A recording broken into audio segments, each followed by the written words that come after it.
welcome to another episode of You're on the Mic with Sync. Today we have another special guest, Mr. J. I won't want to mess it up. Jarray Davis.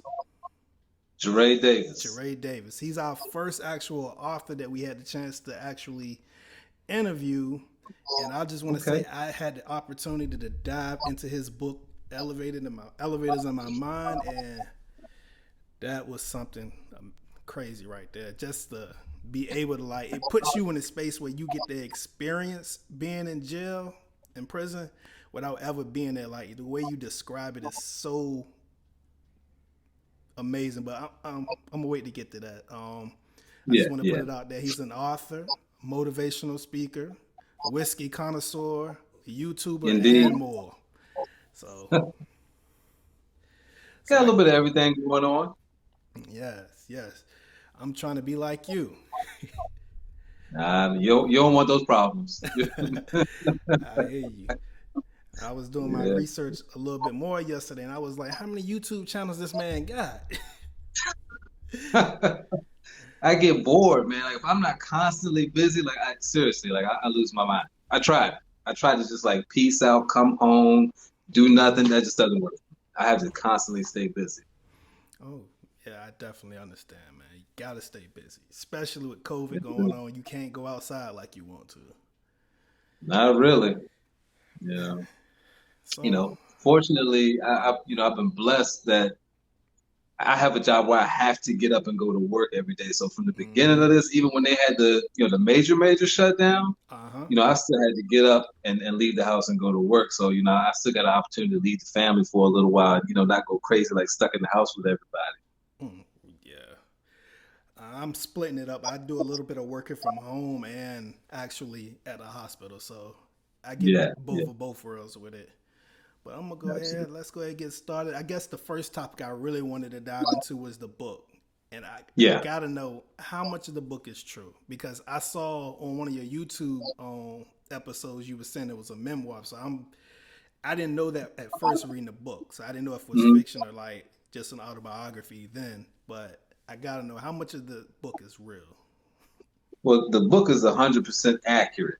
All right. Okay. Yeah, now, some of it may have been that the timeline may have been condensed down, but everything Mm-hmm. that's in that book actually happened, But like I said, it's a memoir. So, the Gotcha. difference between a memoir and like an autobiography or a biography is that a memoir only captures a specific period of time in Mm-hmm. someone's life and not the whole entire picture. Okay. So that book only covers, mm, maybe 14 years or something like that, 14, 15 years. And I felt like I experienced every bit of that 14 years just reading, like just the growth That from the would go. character and everything.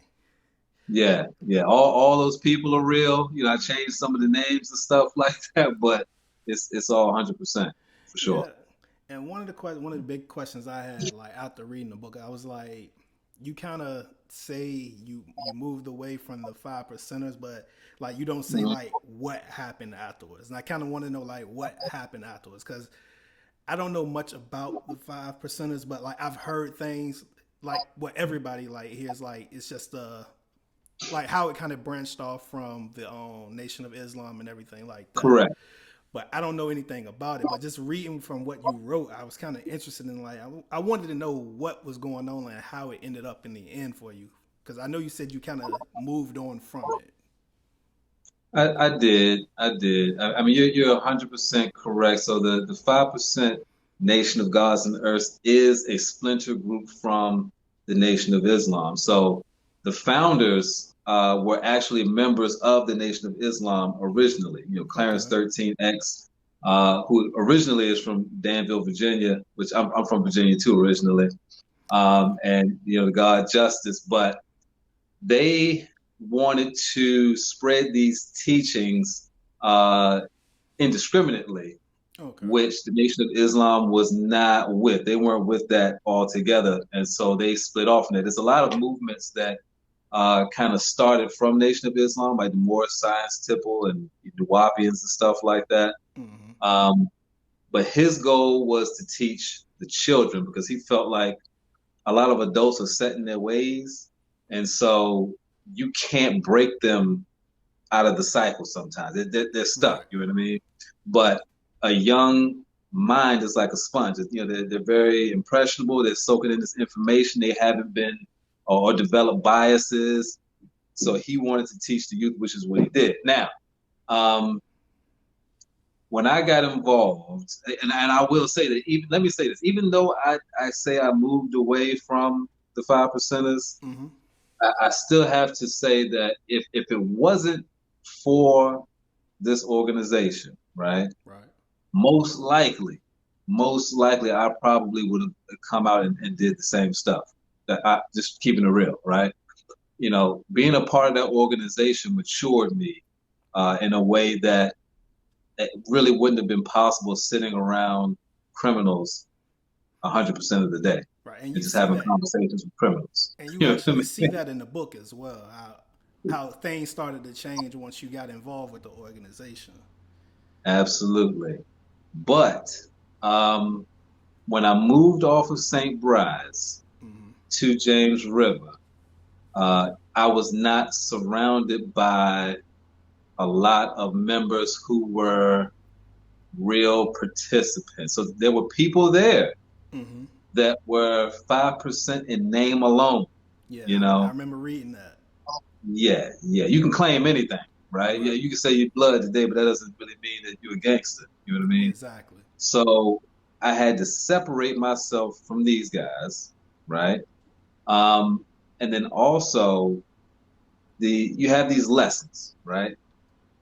And what you're told is that you have to confirm and substantiate these lessons by doing research outside of the lessons, which is something you really don't see with other organizations or religious groups, right? Like, you know, people who are advocates of, or people who are Christians, like hardcore Mm-hmm. Christians, right? They do most of their investigation of the Bible within the Bible. You can't investigate a book in another part of that book. You know what I mean?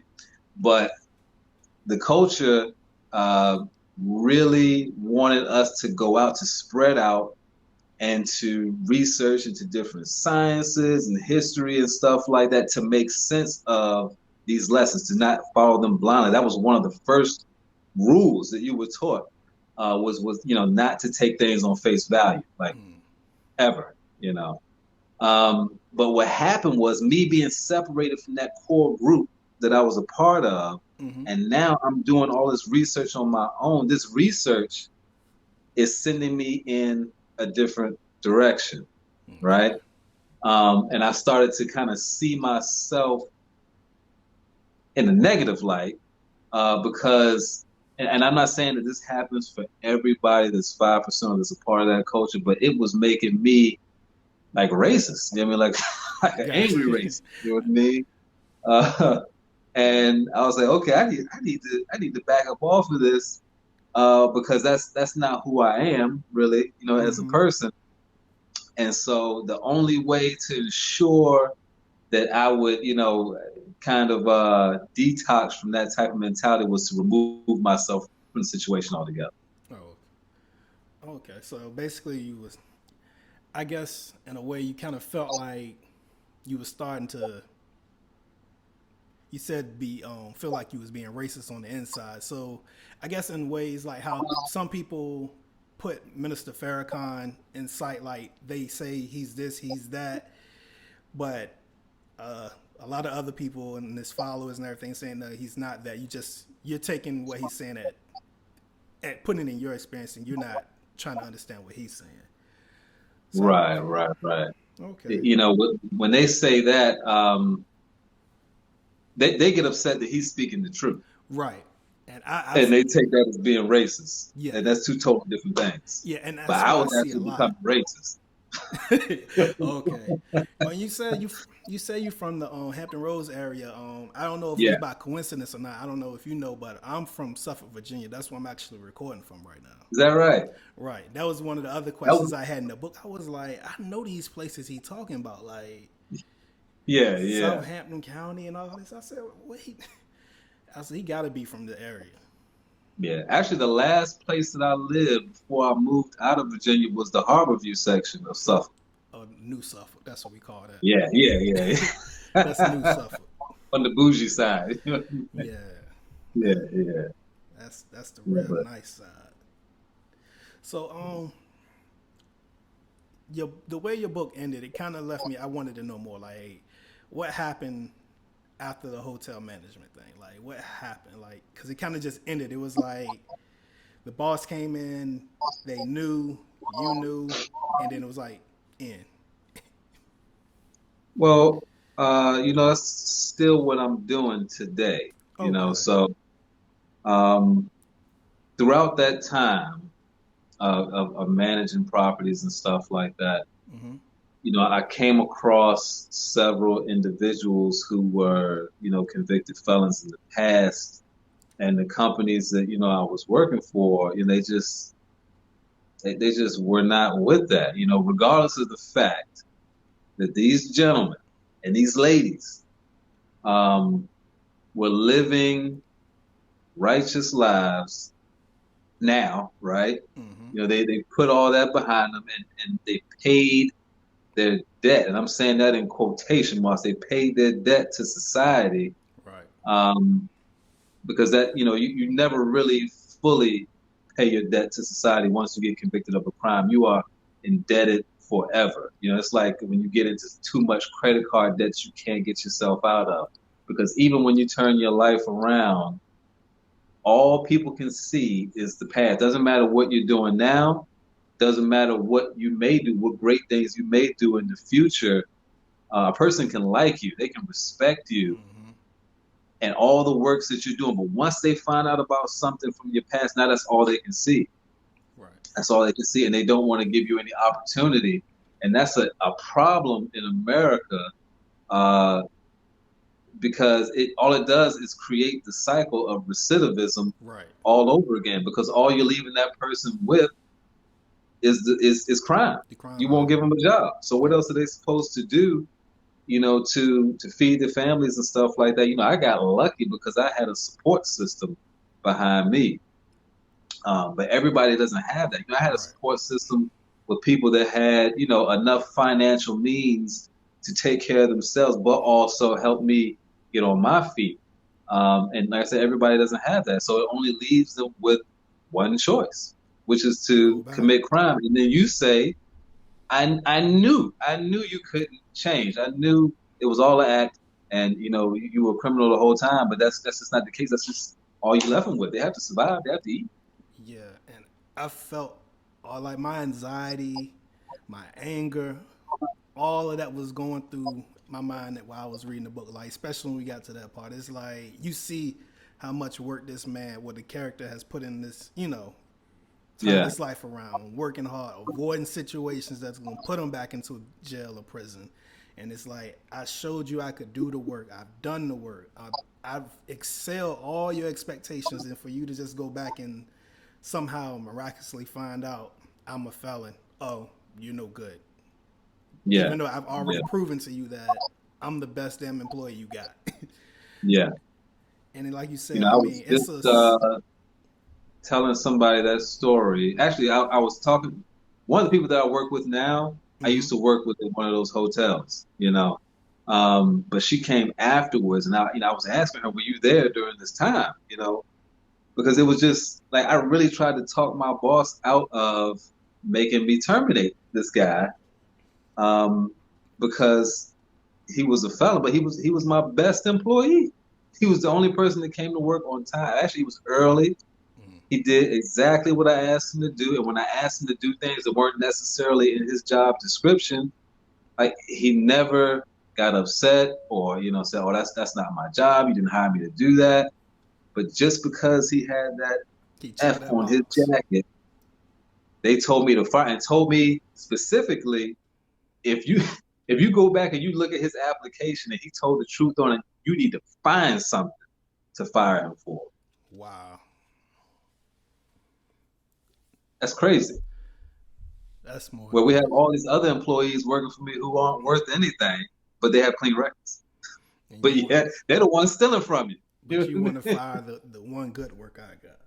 mean? Yeah, just because of that, just because of his past. But like I say, it negates everything you're doing in the current moment. Once that information comes to light. And like, I don't know how the system works personally, but like, is at any point through it, is it possible where you don't have to check that box, or is that something you have to check forever? Um, okay, so there's a couple answers to this. Okay. I was told, and I believe this is in the book, right? Because we had like a little transition class prior to release. Mm-hmm. I was told to be honest.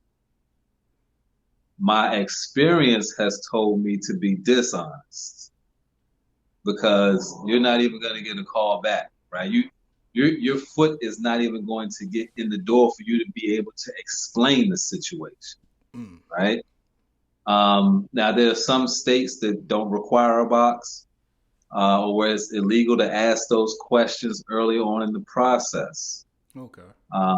Now, as far as I know, some background checks only go back like 7 years. Mm.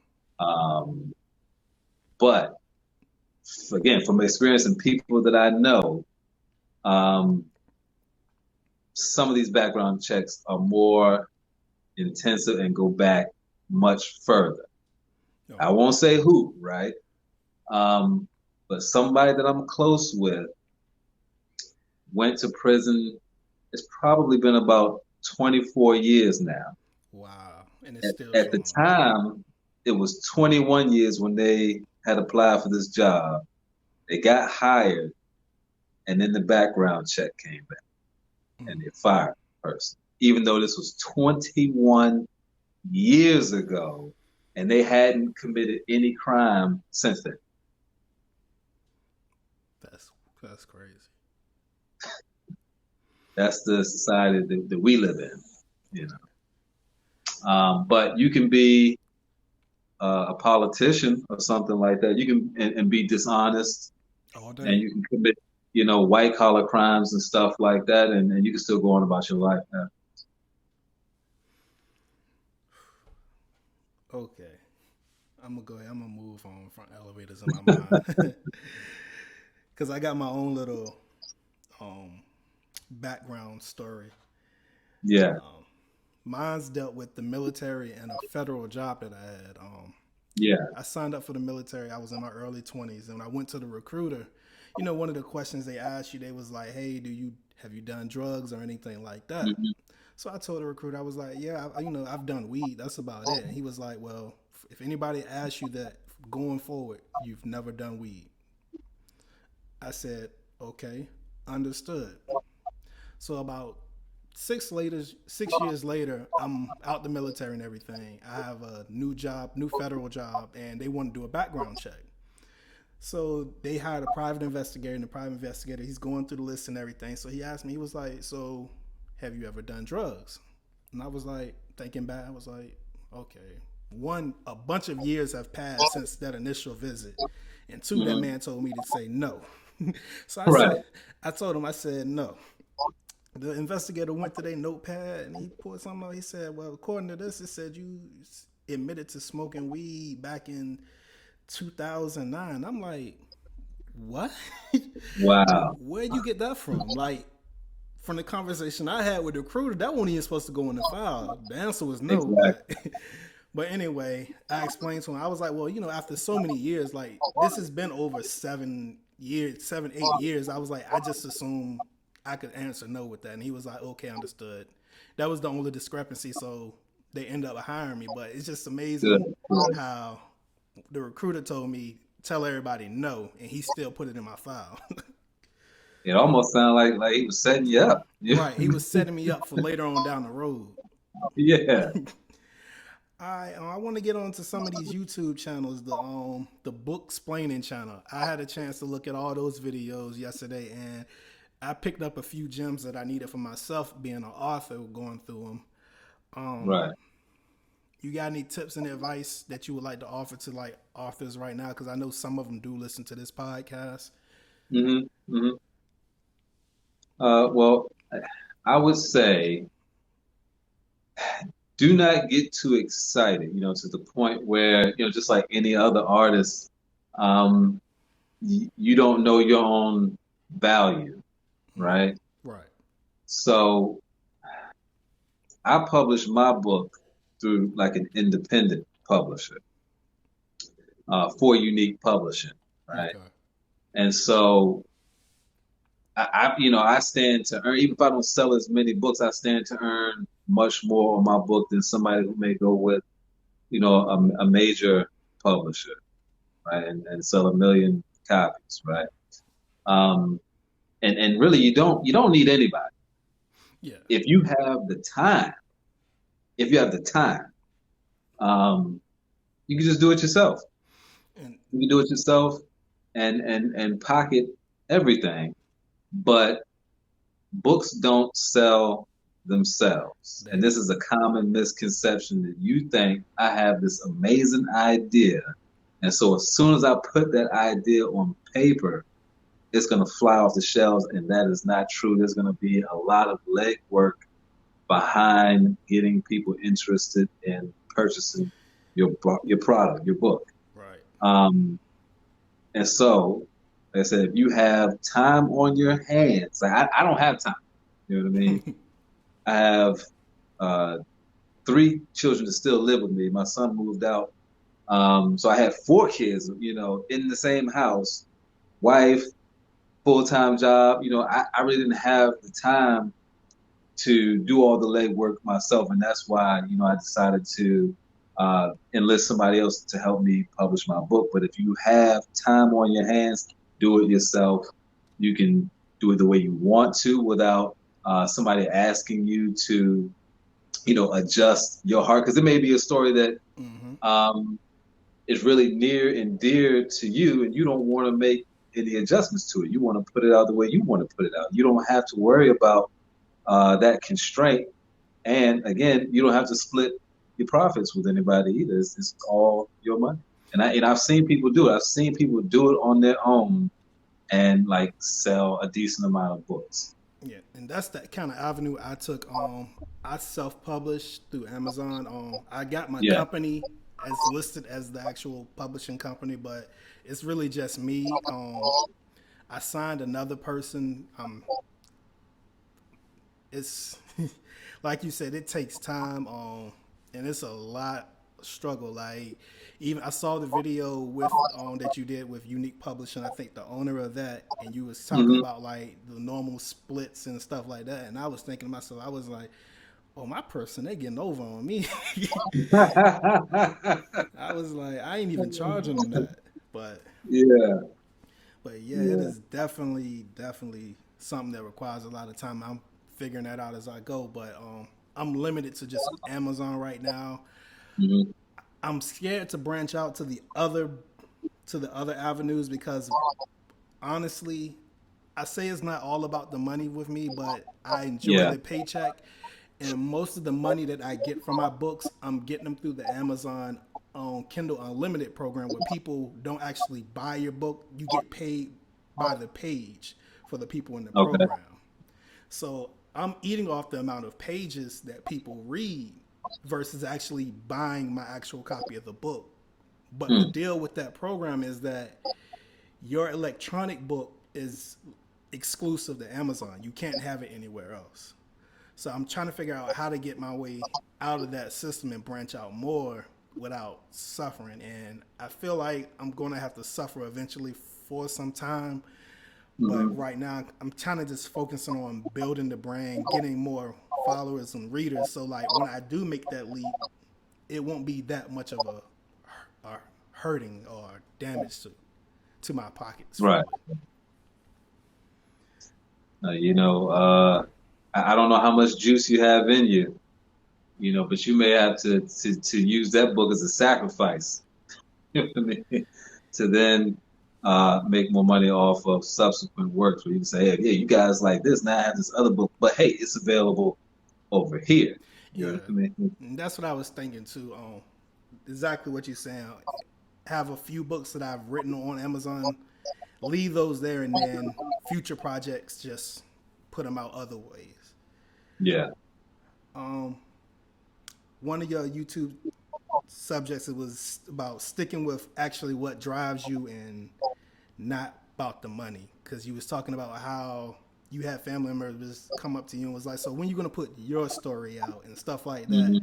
Hmm. Hmm. And you was like, that's not, you like the fiction, you like to write fiction. Yeah, So yeah. you almost lost your drive to write by chasing after what others were requesting of you versus doing what you actually love. And I don't think it's limited to just the book. And this is something that, I realize more and more about myself in the moves that I make. And it is, sometimes difficult to be honest with yourself, right? Yes. Um, but I find that that motivates a lot of my decisions is how much money do I stand to make off of this? Or, here's a good idea. I think this idea will make money, even though it's something that I'm not passionate about. Mm-hmm. So I'm not really enjoying myself doing it. I'm not happy doing it. And that's why I think sometimes it doesn't go as far as it could, or it's not as successful as it could be because there's no love behind, these ideas or these actions. And so I'm trying to now catch myself when I'm doing that and wean myself away from that and say, okay, let's do something that you just enjoy doing, right? And that's why I started the channel about whiskey and whiskey reviews, right? Because that's just something that I enjoy doing, and that's just some knowledge and stuff that I enjoy imparting to other people. I'm Mm-hmm. not necessarily looking to get rich off of that. You can't. You know what I mean? It's just me. Just having fun, enjoying myself. And so when you can learn to marry the two, doing something that you truly love, and then something that can also bring you some monetary gain, you got something, right? Right. Um, right now I'm working on a documentary, and documentaries will not make you a millionaire. There's not there's not a lot of famous documentary producers. There are a few, right? Mm-hmm. But if you ask the average person, name a famous documentary producer, they can't do it. They can name all the actors in the world, directors, movie producers. These people have notoriety, they have fame, they have money. It's not really the same with documentaries. With documentaries, it has to be something that you love doing, and the subject matter also has to be something that you're interested in because it takes a long time to produce. It's a lot of work. Mm-hmm. Um, but that's something that I want to take forward. And I've told myself that if I can just make enough, if I can make the same amount of money doing that I make getting up and going to work, I'll be okay with that. I don't really need to be rich off of it, but if it means I don't have to work a 9 to 5 and I'm self-employed at that particular point in time, I could be Mm-hmm. happy with that. Yeah, it's definitely easy to get stuck in that trap. Yeah. And that's kind of my goals right here. Like, if I can eventually get to the point with my books where I'm making at least what I'm making with my regular job, I would easily let it go. Yeah. Yeah. And I think that's being realistic. People write books and you think you're going to get rich. How many people do you think write on my book splaining IG account, right? I have like 700 people that I'm friends with. They're all authors, Mm-hmm. every last one of them. But how many of them are actually rich? Yeah, probably Not not many, not right? many. And I'm skeptical Yeah. of the ones where I see best-selling author too. I'm like, I gotta Well, there's a fact check trick that. to that. Does it? There's a trick to that. I think the interview that I put out with Vid, who's the CEO of For Unique Mm-hmm. Publishing. I didn't put the whole interview out, so there's other pieces to it. I think there's a portion where he actually talks about that as Okay. well. But we've had that discussion a lot of times. It's just because you see it, it's smoke and mirrors most of the time. Okay. You know what I mean? Well, you Yeah. need to put that out so I can see that. Because that interview Yeah, y'all had, like I said, I pulled a lot of gems from that one interview alone. The other one, the other video that's actually spoke to me a lot was writer's exhaustion versus writer's block and dealing with those yeah, two. Because I felt like recently, over the last month and a half, I kind of went into a writer's block mind frame where I was stuck on a story that I was writing. But at the same time, I think it was also a lot of things contributing to it. Like I had school going on; it was finals. Um, I'm a husband. I'm a father. All that was yeah. going on, and it was hitting all at once. And I felt like my story that I was working on just stood there. And when I pulled up the Word document, it was like last time modified was October 1st, and it was Yeah, it was middle of December when I actually got back to writing on it. absolutely. You know, the thing is, you're producing this work from your mind, Mm-hmm. right? So if the mind is stretched, it's going to affect the art, right? If you have too many things running through your mind, it's going to affect the art. Something has to take precedence. Mm-hmm. Something has to take priority. You got family, you know, And that you got work. These things move, they skip ahead of the line, and most you definitely. put that back, you know. The only thing is just coming back to it. You know what I mean? You can't let it go forever. You got to get back to it, see it through. You know, even if, like I say, you just do a few minutes here and there, before you know it, you got a manuscript. Oh yeah, I done picked back up on it. I've been rolling, and I'm trying not to stop until I get it finished. The first draft anyway. Yeah, I don't know if I had mentioned this anywhere in my book, but there was a lot of things that, or a lot of pieces of work that I created while I was in, right? Mm-hmm. Writing 2 pages a day. I just say, you know what, I'm going to write 2 pages a day, which is not a lot to ask for. No. You know, that's not really asking for a lot of time. And that 2 pages a day over a course of a month, that's 60 pages. Mm. 2 months, that's 120, you know, and so on and so forth. Where I saw a lot of guys who tried to push it all out, you know, in large chunks, and they ended up leaving those works collecting dust. But I was able to, you know, finish a lot of different, I did screenplays and stuff like that, books, and I was able to complete them all because I just did a little bit at a time. Mm. Okay. I might have to take to that strategy because right now the way I'm set up is if I have the time, I go Yeah, and I don't stop because I know I'm not going to have that time again. I don't know when I'm gonna be able to pick back up, but I might try to follow how you said, maybe just make sure you knock out a few pages a day and let it yeah. just compile over time. You know, the Rock says something. Dwayne Johnson says something I saw like a couple months ago, and listen to him, got myself in trouble too. But he said that when you have something you want to do outside of your normal 9 to 5, he said you come home and you're like, you know what? Like I'm too tired. I'm too tired to do anything. He said you're not too tired. You're just uninspired. You know what I mean? That joint almost knocked me out. It hit me right Mm, in my chest. You know what I mean? I was like, damn, that's well, real though. maybe, you know. That's real. And so I started, you know, coming home like, you know what? I'm not. I'm gonna make these things happen. But the next thing you know, I was so tired during the day. You know what I mean? But I'm not even thinking straight. I'm about to brush my teeth with lotion. You know what I mean? Because I'm not getting any sleep. And I said, okay, maybe I need to scale it back a little bit. You know? Okay. Whiskey nightcaps. Yes, What's your sir. favorite whiskey? Now that changes over time, right? That changes over Understandable. time. Um, you know, I'm a person that likes variety. So, you know, you have people who will go to the store and buy multiples of the same bottle. It's like I used to smoke cigars too, right? Hmm. And I would never go and buy a box. I could not buy a box that had 200 cigars of that same cigar.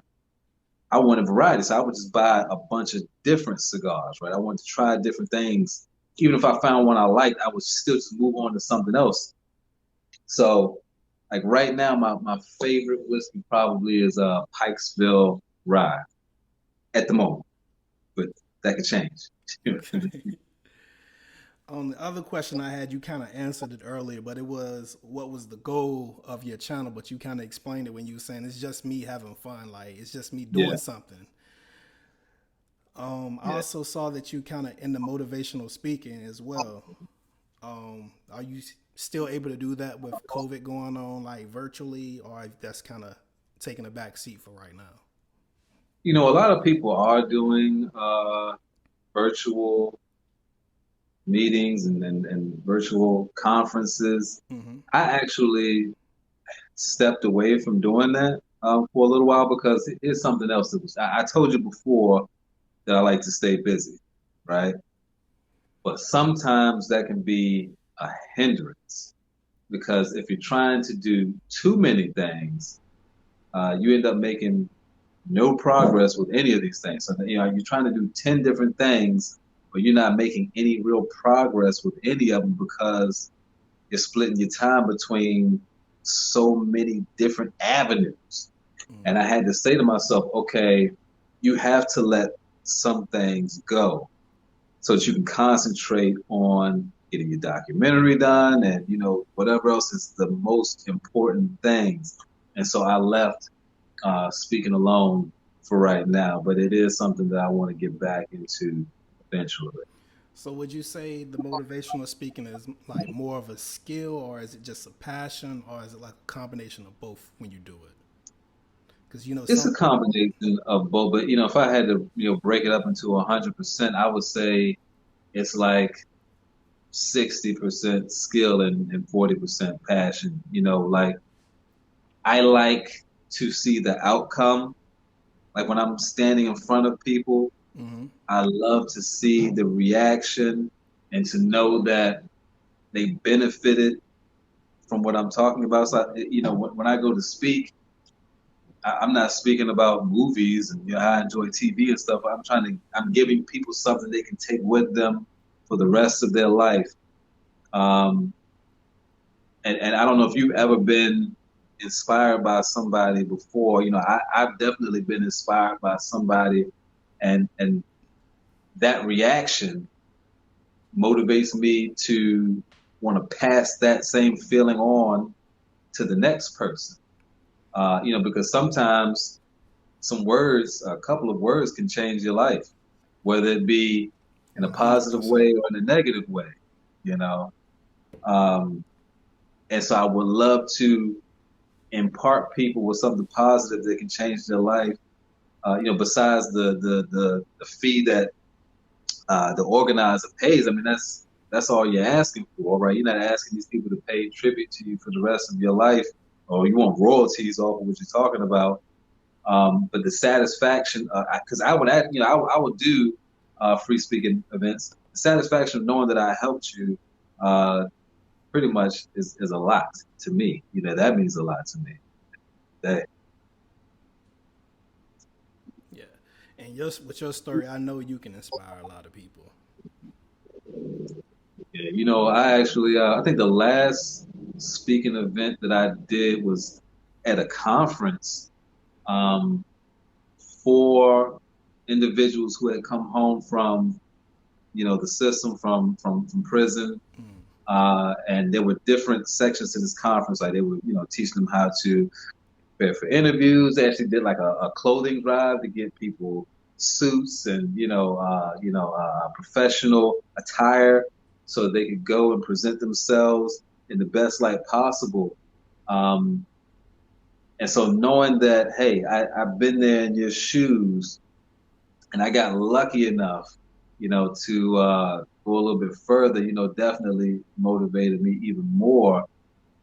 And you can see that they're receiving it because I've been there. There were a lot of people who spoke, but they had never been in the system, right? Mm. So, they were able to motivate and to give them their perspective, but not like I could because I actually lived through Mm.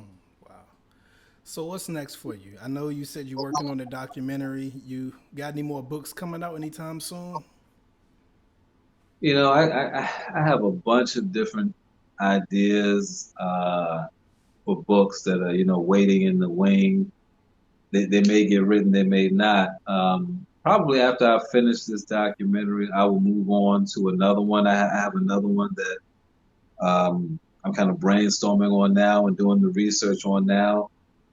And that will be the next thing that I do. Because, like I said, I want to do things that I don't have to seek motivation to do. I'm already motivated to do them, and I enjoy documentaries. It's an adventure for me because typically with documentaries, there's a subject that you're interested in.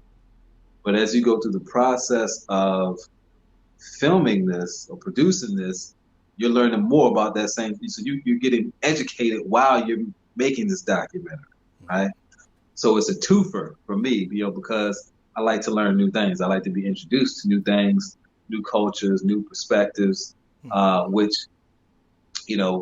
made some people leery. I think I had touched on that in one part of the book where I was asking this guy a lot of questions about, hunting and stuff like that. He's like, "What are you getting at?" I just want to learn new things. I just want to take it in. Right. But documentaries will probably be my next thing. Okay. Well, I know for sure I'm looking forward to it. I'm gonna definitely stay in tune with your channels and especially on Instagram right now as well too. So I'm gonna go ahead. We can go ahead and end the show now, but I am gonna link all your information inside the podcast boxes. So when it goes out, people will have direct access to you. Excuse me. I'm gonna also put it on the YouTube video so more people can definitely check you out and see all the good work you're doing. I appreciate you even giving me the opportunity to speak with you. I appreciate you reaching out to me because I was shocked when you sent that message. I was like, people want to be on my podcast.